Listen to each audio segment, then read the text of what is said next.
എന്റെ മരണശേഷം എന്റെ കുഞ്ഞുങ്ങൾ അനാഥരായി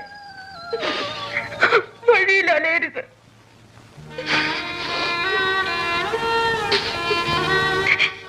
ഞാൻ കൂടി ഇല്ലാതാവുമ്പോ കിടപ്പാടം പോലും ഇല്ലാത്ത അവരും പിച്ചക്കാരും തമ്മിൽ എന്താ വ്യത്യാസം?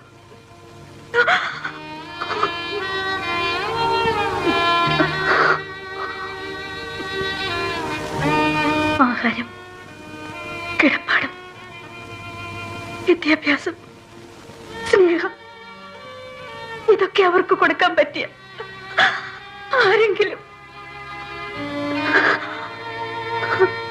നിങ്ങൾ എന്നെ സഹായിക്കണം.